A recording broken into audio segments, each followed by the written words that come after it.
इससे अनंतर भी भक्तिपूर्वक जागरण सहित इस व्रत का अनुष्ठान करेगा, वह भी महापापों से मुक्त होकर सद्गति को प्राप्त हो जाएगा।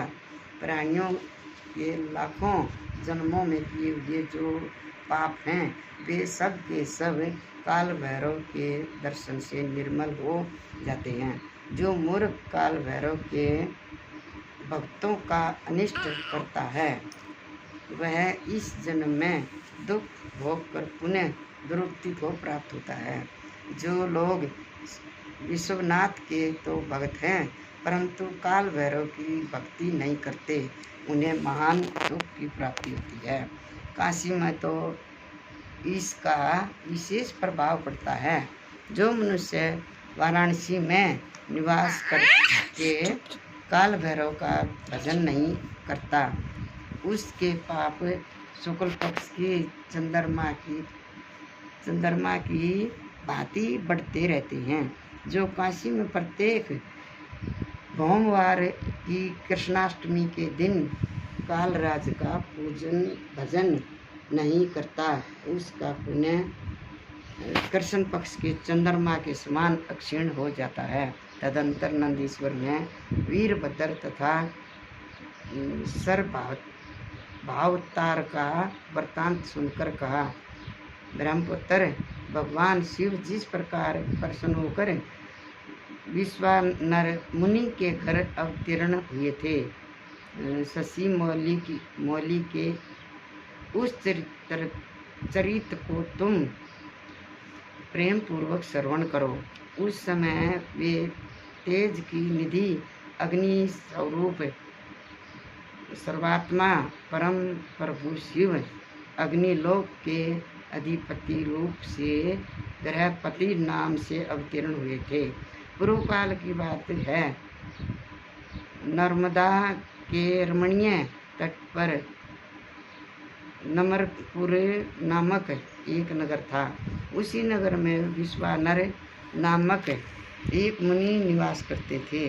उनका जन्म साडिल्य गोत्र में हुआ था। वे परम पवन पुण्यात्मा शिव भगत ब्रह्म तेज के निधि और जितेंद्रिय थे। ब्रह्मचार्य आश्रम में उनकी बड़ी निष्ठा थी। वे सदा धर्म यज्ञ में तत्पर रहते थे। फिर उन्होंने सूचमती नामक की एक सद्गुणवती कन्या से विवाह कर लिया और वे ब्राह्मणोचित कर्म करते हुए देवता तथा पितरों को प्रिय लगने वाला जीवन बिताने लगे। इस प्रकार जब बहुत सा समय व्यतीत हो गया तब उन ब्राह्मण की भार्या सूचिमती जो उत्तम व्रत का पालन करने वाली थी अपने पति से बोली, प्राणनाथ, स्त्रियों के योग जितने आनंदप्रद भोग हैं उन सब को मैंने आपकी कृपा से आपके साथ रहकर भोग लिया, परंतु नाथ मेरे हृदय में एक लालसा चिरकाल से वर्तमान है और वह गृहस्थों के लिए उचित भी है, उसे आप पूर्ण करने की कृपा करें। स्वामिन, यदि मैं वर पाने के योग्य हूँ और आप मुझे वर देना चाहते हैं तो मुझे महेश्वर शरीफ का पुत्र प्रदान कीजिए। इसके अतिरिक्त मैं दूसरा वर नहीं चाहती। इंद्रेश्वर जी कहते हैं, मुने पत्नी की बात सुनकर पवित्र व्रतपरायण ब्राह्मण विश्वानर अक्षण भर के लिए समाधिस्थ हो गए और हृदय में यो विचार करने लगे, अहो मेरी इस सूक्ष्मांगी पत्नी ने कैसे अत्यंत दुर्लभ वर मांगा है, कैसा अत्यंत दुर्लभ वर मांगा है। यह तो मेरे मनोरथ पथ से बहुत दूर है। अच्छा, शिव जी तो सब कुछ करने में समर्थ हैं। ऐसा प्रतीत होता है मानो उन शंभु ने ही इसके मुख में बैठकर वाणी रूप से ऐसी बात कही है, अन्यथा दूसरा कौन ऐसा करने में समर्थ हो सकता है। तदंतर वे एक पत्नीव्रती मुनि विश्वानर पत्नी को आश्वासन देकर वाराणसी में गए और घोर तप करने लगे। भगवान शिव के वीरेश लिंग की आराधना करने लगे।